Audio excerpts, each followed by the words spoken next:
ദേ, നിന്റെ അച്ഛന്റെ ജാതകത്തില് ശനി ദശയില് ആയുസ്സിന് നാശമുണ്ടാകാൻ ഇടയുണ്ടെന്ന് പ്രത്യേകം കുറിച്ചിരുന്നു.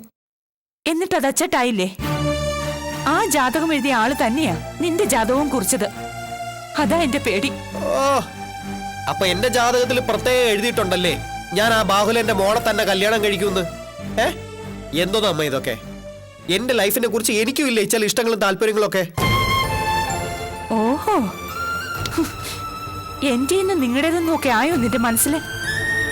കേൾക്കണം, എനിക്കിത് തന്നെ കേൾക്കണോടാ. അമ്മ ഇതൊന്നും അറിയണ്ട. എങ്കിൽ ആ പാവം ചങ്ക് പൊട്ടി ചത്തുപോകും. ഞങ്ങളുടെ ഇഷ്ടത്തിൽ കവിഞ്ഞ് നിനക്കൊന്നുമില്ലെന്ന് നീ കൂടെ കൂടെ പറയുന്നത് എന്തിനായിരുന്നു പിന്നെ? അതൊക്കെ വിശ്വസിച്ച് ഞങ്ങൾ വെറും മണ്ടികള് അല്ലേടാ? എന്താണ് ഈ ബന്ധത്തിന് നീ കാണുന്ന കുഴപ്പം? ആ പെൺകൊച്ചിന് സൗന്ദര്യമില്ലേ, പഠിപ്പില്ലേ, നല്ല സമ്പത്തില്ലേ? അങ്ങനെ ഒരു കൊച്ചിനെ നിനക്ക് വേണ്ടി കണ്ടുപിടിച്ച ഞങ്ങൾ ഇപ്പൊ മോശക്കാരായി അല്ലേടാ? വേണം, ഞാനും അമ്മ ഇതൊക്കെ തന്നെ കേൾക്കണം നിന്റെ വായിന്ന്.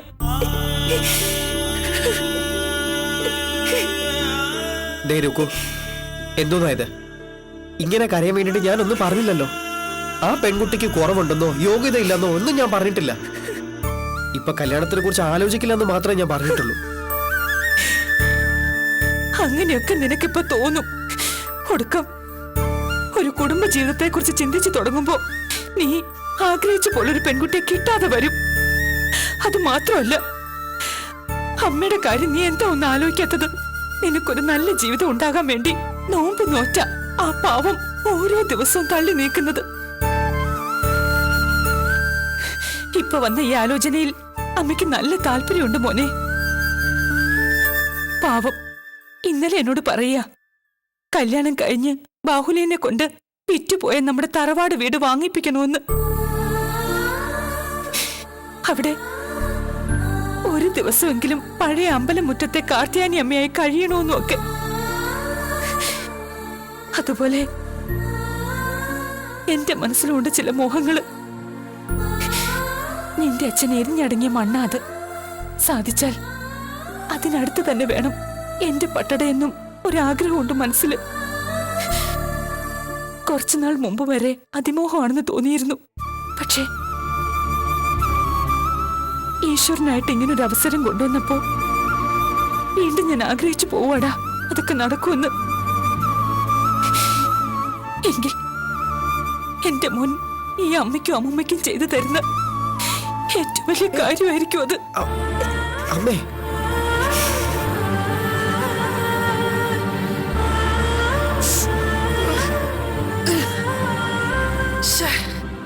ബാഹുലേനും വന്ന് കേറാൻ കണ്ട സമയം. ഇതിന്ന് തലയൂരാൻ ഇപ്പൊ എന്താ ഒരു വഴി?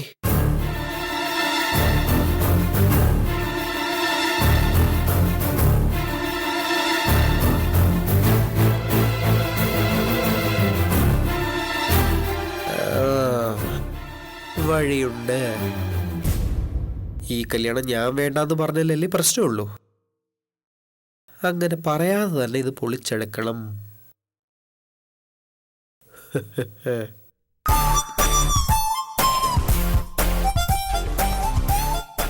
ചേടാ, ഇത്രയും നേരമായിട്ട് കാണുന്നില്ലല്ലോ.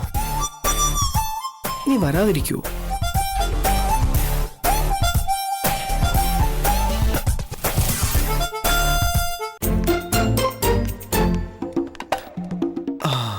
വരുന്നുണ്ട്. ഈശ്വര, ഈ plan success ആവണേ.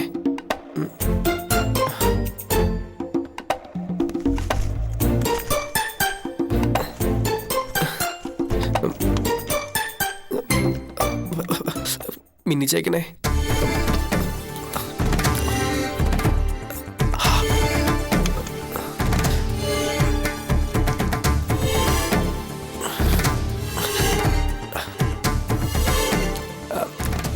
Hello mister MD ഡി, നിങ്ങൾക്ക് എന്നോട് ഇത്ര വൃത്തിയായിട്ട രീതിയിൽ എങ്ങനെ സംസാരിക്കാൻ തോന്നുന്നു? ലുക്ക് മിസ്റ്റർ, അതിനു വേണ്ടി എന്ത് തെറ്റാൻ ഞാൻ ചെയ്തേ? This is too much. ഡ്യൂട്ടിക്കിടയിൽ ഒരല്പം മദ്യപിച്ചത് അത് ഇത്ര വലിയ ഇഷ്യൂ ആക്കേണ്ട കാര്യമുണ്ടോ മിസ്റ്റർ? ഞാൻ ആദ്യമായിട്ടൊന്നുമില്ലല്ലോ ഡ്യൂട്ടിക്കിടെ മദ്യപിക്കുന്നത്, ആണോ? എന്റെ ക്ലയൻസിന്റെ സന്തോഷത്തിന് വേണ്ടി ഞാൻ ചിലപ്പോൾ അവരുടെ കൂടെ ഇരുന്ന് 3-4 പെഗ്ഗൊക്കെ അടിച്ചു എന്ന് വരും. അതൊക്കെ ഈ ജോലിക്കിടെ പതിവുള്ളതാ. പിന്നെ തനിക്കത് ഇഷ്ടപ്പെട്ടില്ലെങ്കിൽ താൻ എന്നെ അങ്ങ് സസ്പെൻഡ് ചെയ്യണോ? വൃന്ദ, ഇത് അയാളല്ലേ നിന്റെ വുഡ്ബി? ആ, അതെ, അതാ ഞാനും നോക്കിയത്. അപ്പൊ തനിക്ക് ഞാൻ കുടിച്ചത് ഇയാൾ ഈ ഇഷ്ടപ്പെട്ടില്ല ടൈപ്പാണോ? മോളെ ഇത് വിട്ടുപിടിക്കുന്നത് നല്ലത്. ഫോട്ടോ കാണുന്ന മാന്യതയുള്ളൂ, കയ്യിലിരിപ്പ് കച്ചടയാണല്ലോ. ആ, എന്നാ പിന്നെ താൻ എന്നെ അങ്ങോട്ട് ഡിസ്മിസ് ചെയ്യടോ. പിന്നെ തന്റെ ഉണക്ക കമ്പനിയിൽ ഒരു ജോലി ഇല്ലാഞ്ഞിട്ടല്ലേ? പിന്നെ അല്ല. ഏയ് Shankar, yes, hi darling, how are you? എടോ താനിതിനെ വെച്ചില്ലേ? കട്ട് ചെയ്യടോ. ഞാൻ എന്റെ ഭാര്യ പോകുന്ന കുട്ടിയായിട്ട് ചെറിയ ഡിസ്കഷനില്ല, അതുകൊണ്ട് വെക്കണ ഫോൺ. പേടിച്ചു പോയി. സോറി, ഞാൻ ശ്രദ്ധിച്ചില്ല കേട്ടോ. നമ്മുടെ സീനിയർ മാനേജറായിട്ട് ചെറിയൊരു പ്രശ്നം. ഡ്യൂട്ടിക്കിടയിൽ 2 സ്മോൾ അടിച്ചത് അയാൾക്ക് ഇഷ്ടപ്പെട്ടില്ല. പോകാൻ പറ, ഐ ജസ്റ്റ് ഡോണ്ട് കെയർ. പിന്നെ എന്തൊക്കെയുണ്ട് വിശേഷം? ബാഹുമാമന് സുഖം തന്നെ. ബൈ ദ വേ, ഇതാര്? ഇതെന്റെ ഫ്രണ്ടാ Smitha. Hi Smitha, I am Shankar. സുന്ദരിയാണല്ലോ. അതെ, കല്യാണം കഴിച്ചതാണോ? അല്ല. എന്തിനാ വെച്ച് താമസിപ്പിക്കുന്നേ? നേരത്തെ കാലത്തേക്ക് ആരെങ്കിലും കേട്ടണം കേട്ടോ. വാട്സാപ്പിലുണ്ടാ? ശങ്കർ നല്ല ഫോമിലാണല്ലോ. സോറി, ഞാനൊരൽപ്പോവറാ.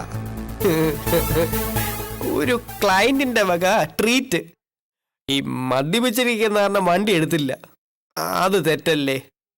ട്രാഫിക് റൂൾസ് നമ്മൾ തെറ്റിക്കാൻ പാടില്ല.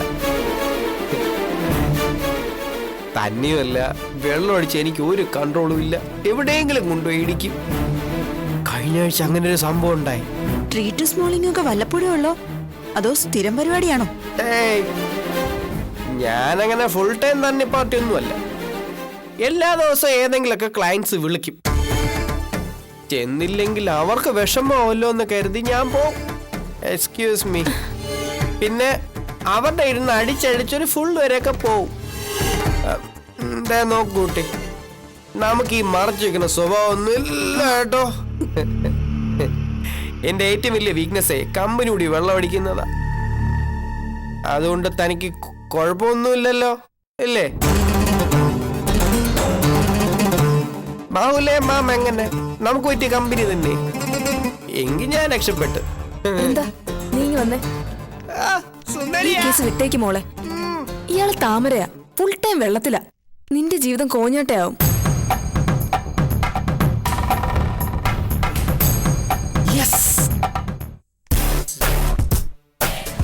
ശങ്കർ, എന്താ?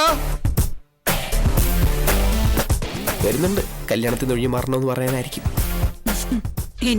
എനിക്ക് ഇഷ്ടമായി കേട്ടോ. എന്ത്? വിവാഹം കഴിക്കുന്ന ആള് കമ്പനി ഒന്നും ഇല്ലാത്ത ഒരു മണുങ്ങനാവരുതെന്ന് എനിക്ക് ആഗ്രഹം ഉണ്ടായിരുന്നു. സത്യത്തിൽ ശങ്കറിനെ ആദ്യം കണ്ടപ്പോ ഇയാളൊരു മണുങ്ങനാണോ എന്ന് ഫീൽ ചെയ്തിരുന്നു. ഇപ്പോഴാ എനിക്ക് ആശ്വാസമായത്. ഇയാളൊരു ബോറനല്ലല്ലോ. എനിക്കിഷ്ടായി. കല്യാണം കഴിഞ്ഞാ ഞാനും കൂടാൻ കമ്പനിക്ക്. സത്യം? പ്രോമിസ്. എന്താ സന്തോഷായില്ലേ? ശരിക്കും സന്തോഷമായി. എന്നാ പോട്ടെ. ആ പിന്നെ ഈ കുടിയനായിട്ടുള്ള ഇയാളുടെ അഭിനയം തീരെ ശരിയായില്ല. ശങ്കർ ഒരു തുള്ളി പോലും കഴിച്ചിട്ടില്ലെന്ന് ഇയാൾ ആദ്യം കണ്ടപ്പോഴേ തോന്നി. ഞാനിടയ്ക്ക് വീട്ടിൽ വിളിച്ച് അമ്മയോടും കാത്തുമുത്തശ്ശിയോടും സംസാരിച്ചിരുന്നു. അപ്പൊ കാത്തുമുത്തശ്ശിയാ പറഞ്ഞത് ഇയാൾക്കിടയ്ക്ക് ഇതുപോലെ ചില നമ്പറുകളൊക്കെ ഉണ്ടെന്ന്.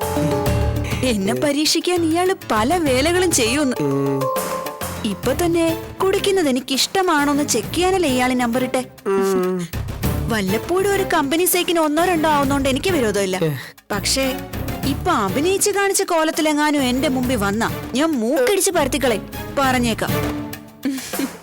ഏതായാലും ശങ്കറിന്റെ ആക്ടിങ് എനിക്ക് ഇഷ്ടപ്പെട്ടു. പോട്ടെ.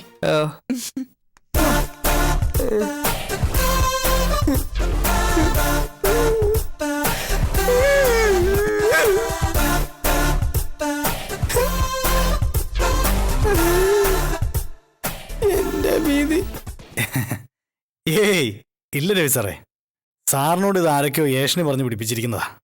ആ നമ്മുടെ നാട്ടുകാരല്ലയോ, എന്നതാ അവർക്ക് മെനഞ്ഞുണ്ടാക്കാൻ പറ്റാത്തത്. ആ വിളിച്ചു എന്നുള്ളത് നേരാ, ചില കാര്യങ്ങളൊന്ന് ചോദിച്ചറിയാൻ വേണ്ടി. അല്ലാതെ സാറ് ഈ കേട്ട പോലെ ചോദ്യം ചെയ്യലും ടോർച്ചറിങ്ങും ഒന്നും ഉണ്ടായിരുന്നില്ല. ആ അതിനൊക്കെ ഞങ്ങൾ ഞങ്ങളുടെ കൊച്ചിനെ വിട്ടുകൊടുക്കുമെന്ന് സാറിന് തോന്നുന്നുണ്ടോ? ആ പിന്നല്ലാതെ. ആ ഏതായാലേ സാറ് വൈകിട്ട് ക്ലബിലോട്ട് ഇറങ്ങി, നമുക്കവിടെ നേരിട്ട് കാണാം. ശരി.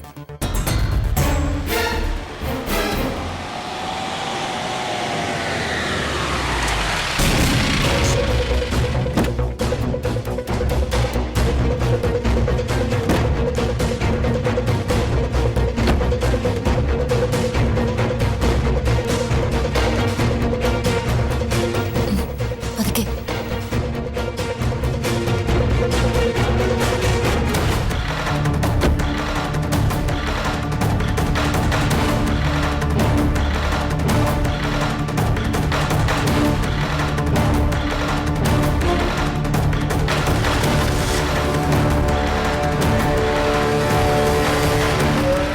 എന്നതാടാ പിന്നെ ഇങ്ങനെ ആദ്യം കാണുന്ന പോലെ മെഴിച്ചു നോക്കുന്നേ? ഇത്ര പെട്ടെന്നൊരു മടങ്ങി വരവുണ്ടാകുന്ന അനിയൻ തീരെ പ്രതീക്ഷിച്ചില്ലല്ലേ?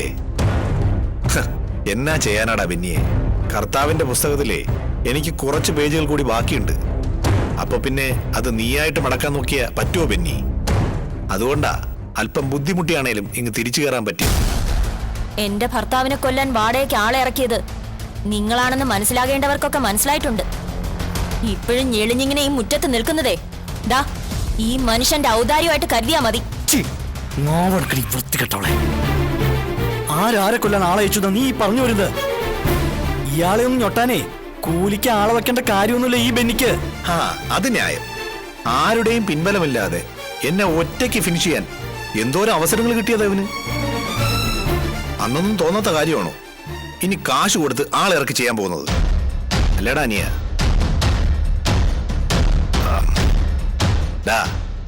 കാശിന് ആളെ ഇറക്കുമ്പോ കുറച്ച് കാര്യപ്രാപ്തിയുള്ള ആൾക്കാരെ ഇറക്കണം. അല്ല അവന്മാരെ കുറ്റം പറഞ്ഞിട്ട് കാര്യമില്ല. നിന്റെ ഈ എച്ചി സ്വഭാവമല്ലേ, ചോദിച്ച കാശ് കൊടുക്കാതെ നീ അവന്മാരോട് പേശി കാണും. അതാ ആ ചെയ്ത്തിനൊരു ആത്മാർത്ഥത ഇല്ലാതെ പോയത്. എടാ മണ്ട, കൊടുക്കുമ്പോ അറിഞ്ഞു കൊടുത്തില്ലെങ്കിൽ വാങ്ങുമ്പോ പ്രതീക്ഷിച്ചത്ര കിട്ടില്ല. ഇപ്പൊ നിന്റെ കാര്യത്തിൽ സംഭവിച്ചത് അതാണ്. പ്രതീക്ഷിച്ചത്ര അങ്ങോട്ട് കിട്ടിയില്ല. ഒന്ന് നിർത്തടോ, താൻ കുറെ ആയല്ലോ ഈ കൊത്തി കൊളുത്തിയും പറയാൻ തുടങ്ങിയിട്ട്. തന്റെ പെമ്പർനോത്തിന്റെ പറച്ചിലേട്ടാ തോന്നൂലോ. ഞാൻ പറഞ്ഞിട്ടാ തന്നെ ആരോ പഞ്ഞിക്കിട്ടേന്ന്. ആർക്കോ ആത്മാർത്ഥമായിട്ട് താൻ പണ്ട് കൊടുത്തതാവും അതേ അളവിൽ തനിക്കിപ്പോ തിരിച്ചു കിട്ടിയത്. അതിന് ഞാൻ എന്നെ പിഴച്ചുന്നാ. അല്ല കെട്ടോളയും വിളിച്ചുകൊണ്ട് താൻ എന്നത്തിന് ഇങ്ങോട്ട് എഴുന്നള്ളിയത്? ചാച്ചനെ എന്നെയും പെങ്ങളെയൊക്കെ സംശയമുണ്ടെന്ന് പറഞ്ഞാണല്ലോ ദാ ഈ നിൽക്കുന്നോള് പോലീസിൽ പരാതി കൊടുത്തത്. എന്നിട്ട് പിന്നെ എന്തിനാ ഈ ഒരുമ്പട്ടോളയും കൊണ്ട് ഇങ്ങോട്ട് വന്നത്? ഇറങ്ങി പോടോടുന്നു. തൊട്ടു പോകരുത്. അത് പറയും നീ ആരടി? ബെന്നിച്ച,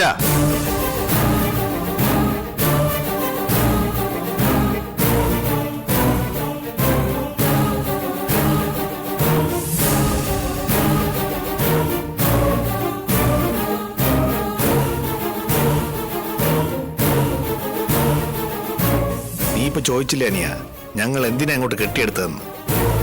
ഇരയും വേട്ടക്കാരനും ഒരു കാട്ടിൽ തന്നെ കഴിയുന്നതല്ലേ അതിന്റെ ഒരു രസം. എന്നാലല്ലേ കഥയ്ക്കൊരു ബലം ഉണ്ടാവുള്ളൂ. വാ.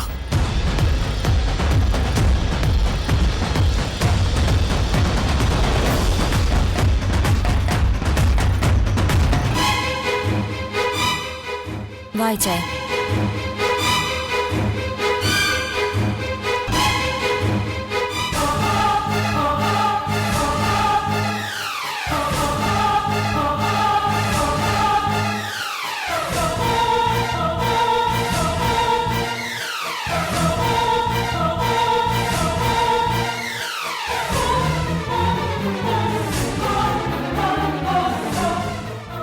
സണിജെ സൂക്ഷിച്ച്. സാരമില്ല, ഞാൻ പതുക്കെ കേറിക്കോളാം.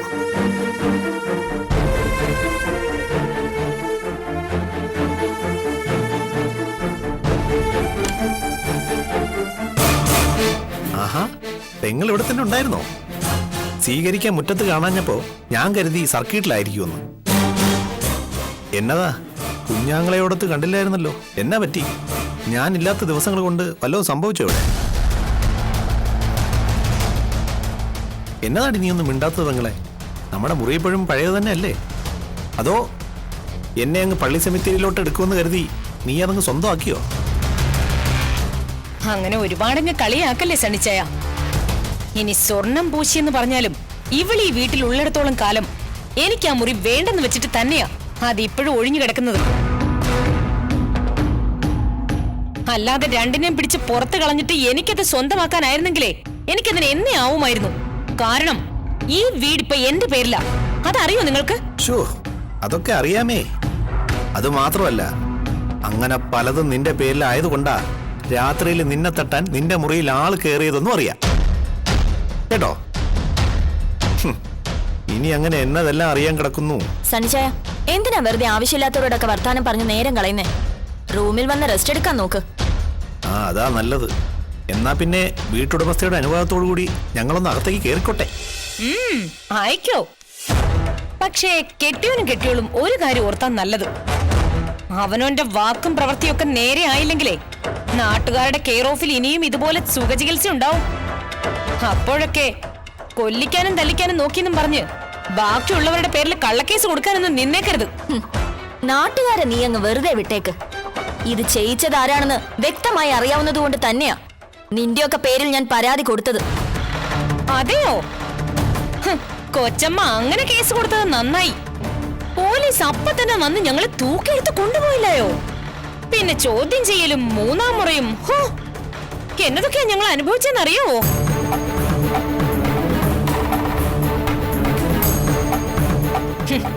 അങ്ങനെ നീ കൊടുത്ത കള്ളപ്പരാതിയുടെ പേരിൽ പൂക്കാടന്റെ മക്കളെ കൊണ്ടുപോയി വരട്ടാനും ചോദ്യം ചെയ്യാനും ഒക്കെ ഏമാന്മാരെന്ന് അറയ്ക്കും മക്കളെ. അങ്ങനെ നീ ഒരുപാടങ്ങ് വീമ്പ് പറയല്ലേ. കൂടെ പഠിക്കുന്ന ഒരു കൊച്ചിനെ റാഗ് ചെയ്ത് കൊന്ന കേസിലെ ഏമാമാര് കൊണ്ടുപോയതും ജയിലിൽ അടച്ചതും ഒക്കെ ഈ പൂക്കാടന്റെ മോളെ തന്നെ അല്ലായിരുന്നോ? അതോ അങ്ങേർക്ക് വേറെ ഏതേലും ബന്ധത്തില് ഇതേ പേരുള്ള മോൾ ഉണ്ടായിരുന്നോ? എന്തു പറഞ്ഞു നീ? ആഹാ, അത് വേണ്ട. അങ്ങനെ വന്നു കയറിയ പാടെ നീ ഇവിടെ പെരുന്നാളാക്കാൻ നിക്കല്ലേ പെങ്ങളെ. നീയും നിന്റെ പ്രിയപ്പെട്ട ഇച്ചായനും കൂടി കാഴ്ചവെച്ച ഈ കലാപരിപാടിയുടെ കേടൊക്കെ ആദ്യം ഒന്ന് തീരട്ടെ. അത് കഴിഞ്ഞ് ഞങ്ങൾ ഇവിടൊക്കെ തന്നെ കാണുമല്ലോ. നമുക്ക് വിശദമായി തന്നെ ഒന്ന് മുട്ടി നോക്കാന്നേ. ഇപ്പൊ പാപ്പിച്ച എന്റെ പൊന്നുമോളൊന്ന് മാറി നിന്നാട്ടെ. മാറി നിൽക്കണേ ഇങ്ങോട്ട്.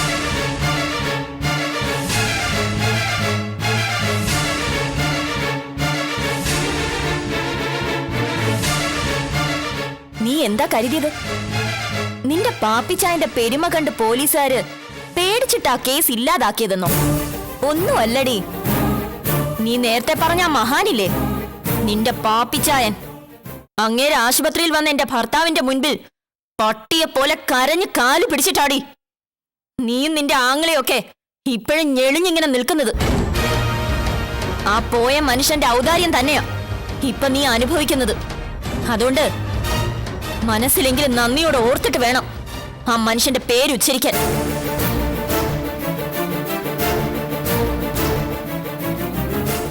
പിന്നെ ഒരു കാര്യം, ഇനി ഒരിക്കൽ കൂടി നീയും നിന്റെ ആങ്ങളെയും ഇതുപോലെ മിടുക്ക് കാണിക്കാൻ ഇറങ്ങി പുറപ്പെട്ടാലുണ്ടല്ലോ, പരാതി കൊടുക്കാനൊന്നും മെനക്കെടില്ല. തീർത്ത് കളയും ഞാൻ. പറയുന്നത് ഞാനാ, ഓർമ്മ വേണം.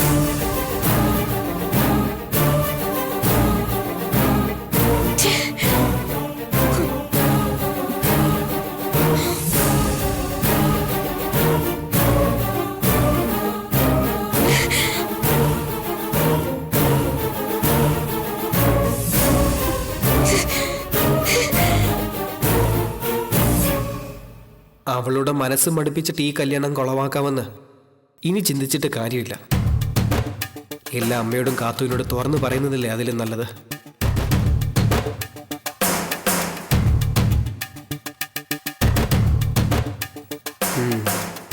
അത് തന്നെയാ നല്ലത്.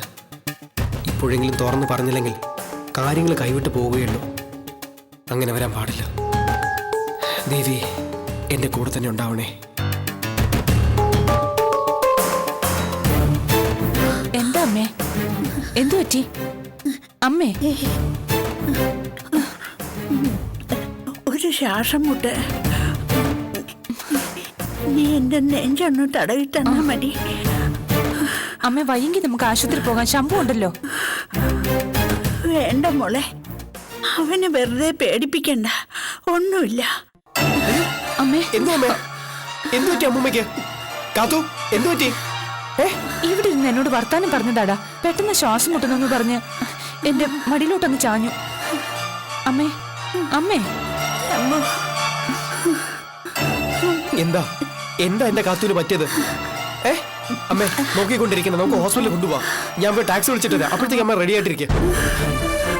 വേണ്ട, എങ്ങും പോണ്ട.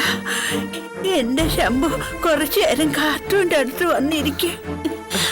അപ്പൊ എന്റെ കുഴപ്പമൊക്കെ മാറും. എന്താ കാത്തു? പറ. നീ പേടിക്കണ്ടടാ മോനെ. അമ്മ സംസാരിക്കാതെ കിടക്കമ്മേ. അയ്യോ, നിന്റെ കല്യാണം കാർട്ടൂന് കാണണം. എത്രയും പെട്ടെന്ന് കാണണം.